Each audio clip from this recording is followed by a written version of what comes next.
This tension did not begin this week. It did not begin this month. And it certainly did not begin with aircraft appearing on radar. It has been building for years, through statements, through policy shifts, through pressure that never fully disappeared. Under the current leadership of Donald Trump, the language has been unmistakably firm, often blunt, sometimes deliberately confrontational. The world has heard it. Markets have priced it in. Diplomats have learned to live with it. So this moment is not about rhetoric escalating. That already happened. This moment is about something else, a transition. From words that signal intent to movement that signals readiness. Because when aircraft begin to move at scale, and when those movements are sustained, the message shifts from political posture to operational reality. That is why this moment matters.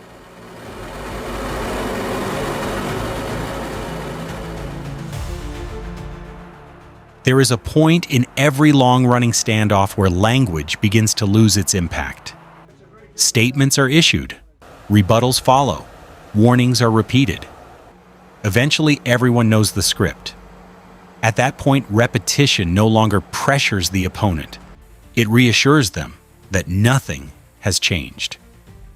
History shows that when leaders reach this stage, they face a choice: either soften the position or change the instrument. And changing the instrument does not require firing a shot. Sometimes it only requires demonstrating that the shot could be fired. That is the context in which this deployment must be understood. Not as escalation by default, but as recalibration. A shift from persuasive language to demonstrative capability.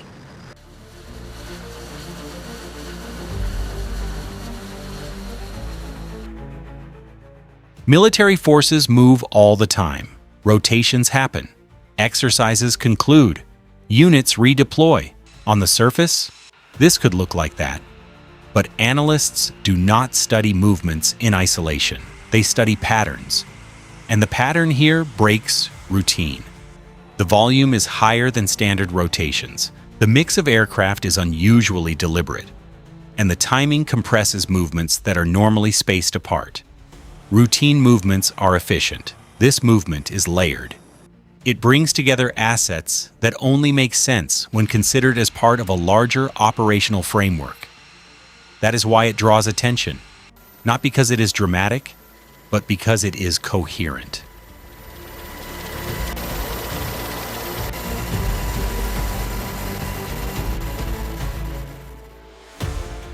Fighter jets dominate headlines.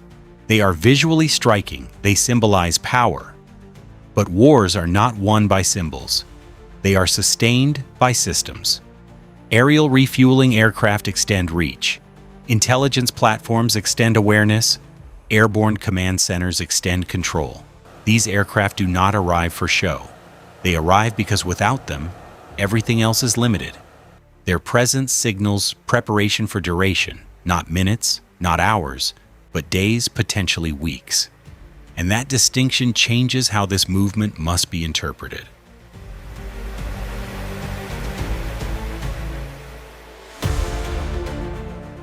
Modern conflict begins long before the first strike.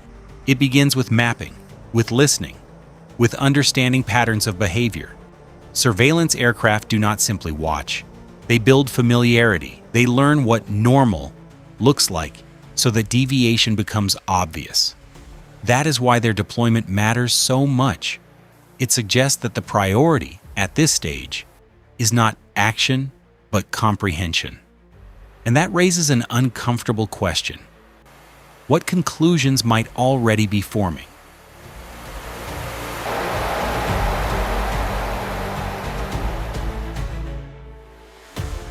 Any discussion of this region inevitably leads to Iran. But focusing too narrowly would miss the point. This is not a bilateral message. It is a regional one. It speaks to allies as much as adversaries, to partners as much as competitors. It reassures some. It unsettles others. And importantly, it reshapes calculations across the board. In geopolitics, perception alters behavior, and behavior alters outcomes.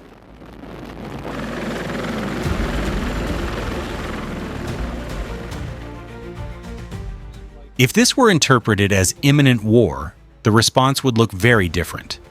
Instead, what we see is restraint, no panic, no rush to evacuate, no collapse of diplomatic channels, but also no complacency. This is the posture of actors who recognize risk, but believe it is still manageable. That balance is fragile.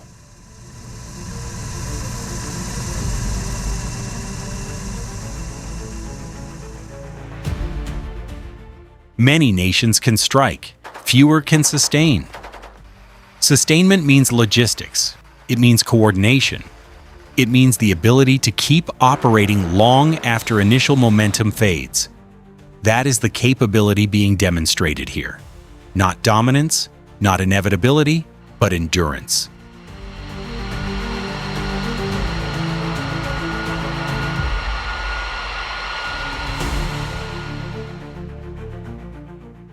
Clear threats invite clear responses.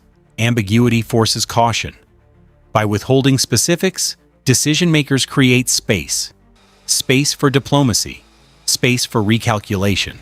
Space for de-escalation, if chosen, or escalation, if required. Ambiguity is not indecision, it is leverage.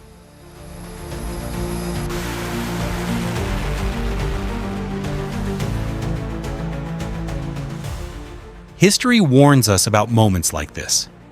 Moments when movement is mistaken for intent, or intent is mistaken for bluff.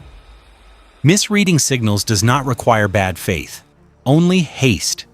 That is why periods of readiness are often more dangerous than periods of open conflict.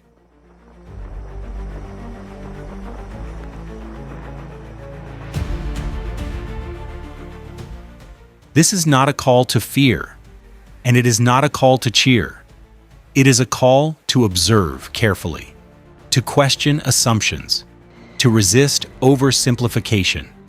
Because global stability rarely hinges on one action, but on how actions are interpreted.